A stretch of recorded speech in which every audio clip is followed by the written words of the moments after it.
वह CBI court के विशेष न्यायाधीश पीके शर्मा की अदालत ने नेशनल शूटर तारा शाहदेव से जुड़े केस की सुनवाई पूरी हो चुकी है। सभी पक्षों को सुनने के बाद अदालत ने फैसला सुनाने के लिए आज की तारीख मुकर्रर की है। इस केस में रंजीत कोहली और फिर रकीबुल के साथ हाईकोर्ट के बर्खास्त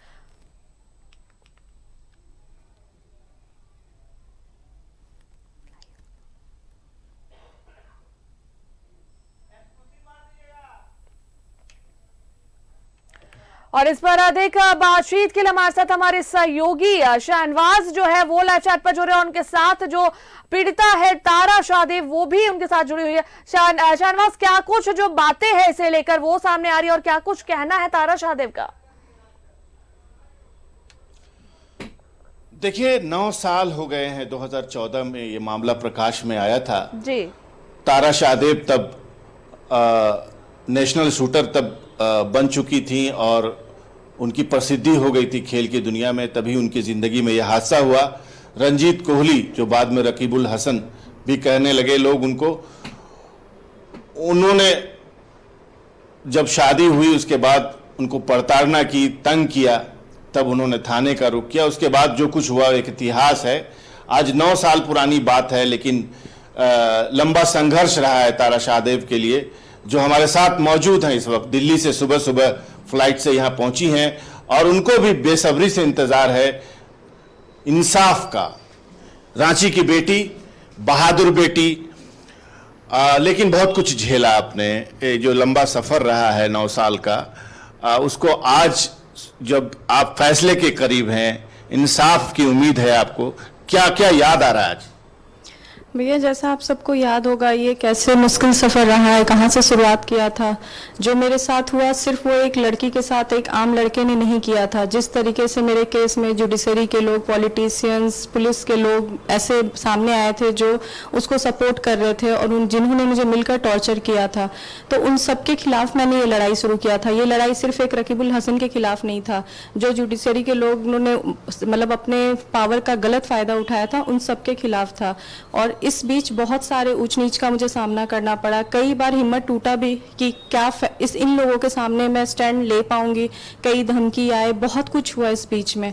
मतलब ऐसा हाल था, कई बार मैं 1 से 2 साल में रांची से बाहर तक भी रही हूँ कि जब मेरा टाइम था सर्टेन कि मेरा स्टेटमेंट रिकॉर्ड होना था, तो बहुत सामना किया भैया। फिर भी एक उम्मीद था न्यायालय पे, क्योंकि हम हर आदमी, आम आदमी आज का देश में सिर्फ न्यायालय पे विश्वास रखता है कि हमें न्याय ज़रूर मिलेगा। क्योंकि मैंने बहुत करीब से बहुत ही इन लोगों का गलत चेहरा देखा था कि कैसे ये लोग गलत जुडिशरी का यूज़ करते हैं। तो मेरा बस इतना विश्वास है कि अगर आज न्याय मिलता है तो हम जैसे आम इंसान सबका न्यायालय पे विश्वास बना रहेगा। आज भी देश में मेरे केस के बाद आप सबके सामने हर दिन आए दिन मीडिया में आता है कि लव जिहाद की लड़कियां शिकार हो रही है। तो बस मेरा जो केस लड़ने का था वो ये था, जो मेरे साथ हुआ किसी और के साथ ना हो, और अगर हुआ है तो वो सामने आए। क्योंकि रकीबुल ने मुझे भैया वो सब बातें हर दिन गूंजती है, क्योंकि मैंने मीडिया के थ्रू ही सुना कि वो कोर्ट में कह रहा है कि भाई अब तो वो सेटल हो गई।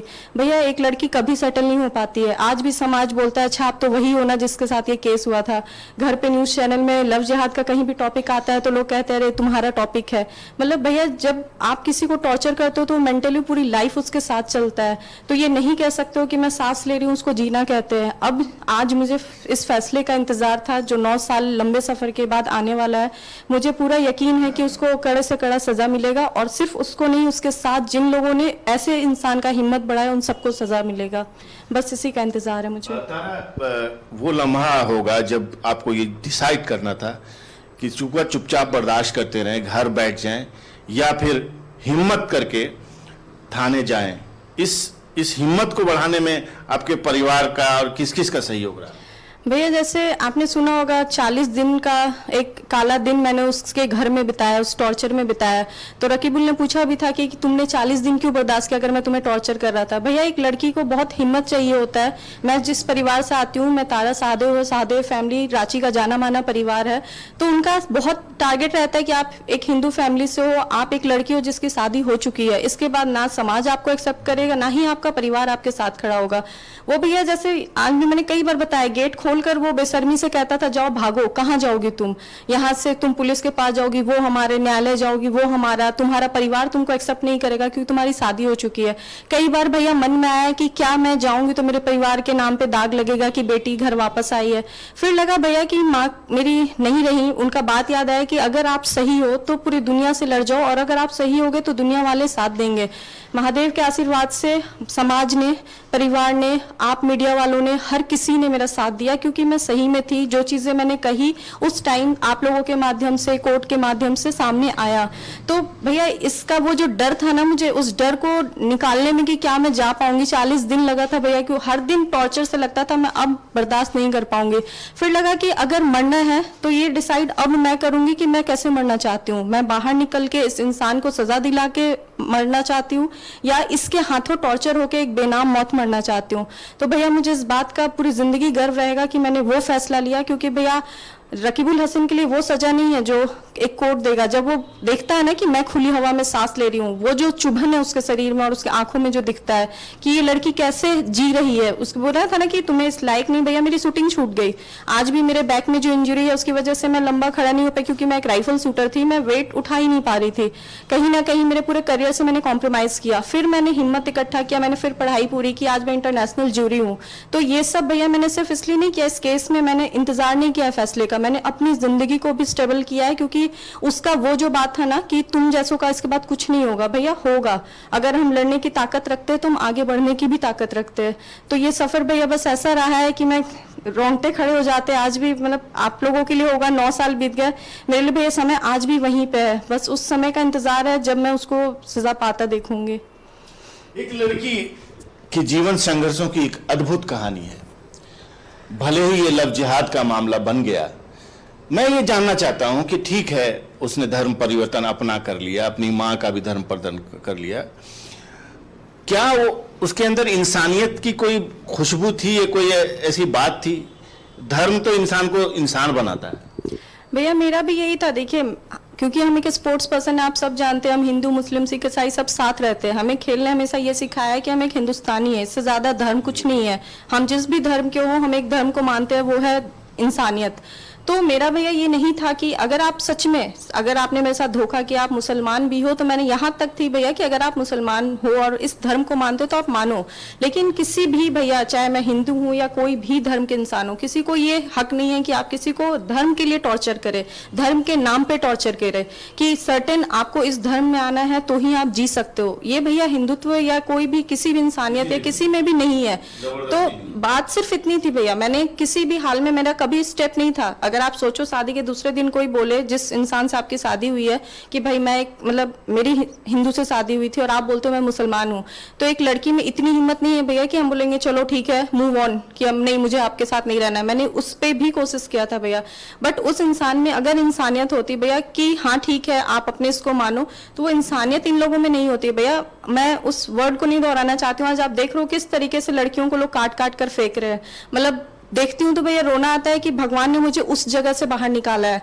क्योंकि जब उसने कहा था ना तुम बेच दी जाओगी, कहाँ भेज दी जाओगी, तुम्हें पता नहीं लगेगा, तो भैया कहीं ना कहीं कहते हैं बड़ों का आशीर्वाद होगा, मैंने कुछ तो कर्म किए होंगे जो मैं उस जगह से वापस आई। आज भैया जब वो न्यूज सुनती हूँ ना कि लड़कियों को काट के फेंक दे रहे हैं, तो लगता है कि मैं वहां से वापस आई हूँ। आज मैं जो जी रही हूँ तो बहुत लकी हूँ भैया, और इस चीज के लिए तो मैं मानती हूँ कि इन लोगों में इंसानियत नहीं होती है भैया। इंसानियत अगर होता तो वो कभी किसी के साथ ऐसा नहीं करते जैसा ये लोग कर रहे हैं, और ऐसे कई लोग अब आ रहे हैं, उन सबको सजा मिलना बहुत जरूरी है।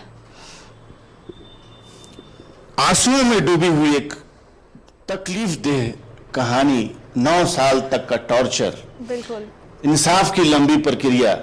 2018 में सीबीआई ने इस मामले को लिया है जी, और आज उसके जजमेंट का दिन है। अगर कोई सवाल आपके मन में हो, मेरे मन में जो सवाल थे मैंने पूछ लिए हैं, आप भी एक एंकर हैं, महिला हैं, आप अगर कोई सवाल पूछना चाहें तो तारा हाजिर हैं। बिल्कुल शहनवाज, जहाँ तक कि मैं देख रही हूँ अब जिस तरह से वो रो रही हैं वो देखकर ही मेरी भी रूह कांप रही है कि और मैं भी सभी लड़कियों से यही दरख्वास्त करती हूँ और बोलना चाहती हूँ कि जिस तरीके से इस तरह के वारदात हो रहे हैं और लड़कियां इन सब के शिकार बन रही हैं, चाहे वो कोई भी धर्म का लड़का हो, जरूरी नहीं है कि वो एक मुसलमान ही हो, वो हिंदू भी हो सकता है, किसी भी तबके का वो लड़का, किसी भी धर्म का लड़का हो। लड़कियों को पहले तो अपने लिए खड़े रहना चाहिए और इस तरह की जिस शिकार जो बन रही है, इस तरह की प्रताड़ना जो है नहीं सहनी चाहिए और आगे आकर खड़े होना चाहिए अपने लिए और अपने लिए आवाज उठानी चाहिए। जिस तरीके से उन्होंने अपने लिए आवाज उठाई है ये काबिल तारीफ है और आज जो फैसला आने वाला है सीबीआई की तरफ से वो बिल्कुल हम लोग भी यही चाहते हैं कि उनके पक्ष में ये फैसला आए और जिस तरह की तरीके से 9 साल उन्होंने गुजारी है वो उनके लिए बिल्कुल वो पीड़ादायक है कि जिस तरीके से उन पर वो टॉर्चर हुआ वो बिल्कुल असहनीय है। तो हम भी यही चाहते हैं कि जो फैसला आने वाला है वो उनके पक्ष में आए। बहुत बहुत धन्यवाद शहनवाज तमाम बातचीत के लिए।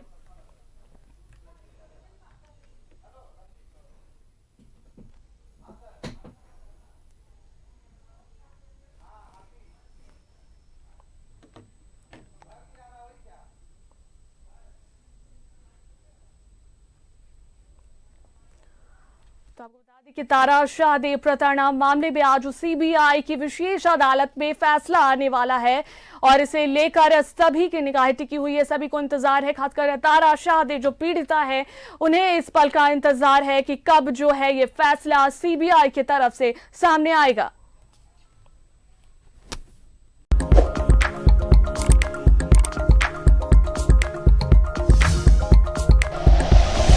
Like and share videos, subscribe करें हमारा चैनल और प्रेस करें बेल आइकॉन। न्यूज़ 11 भारत, सच है तो दिखेगा।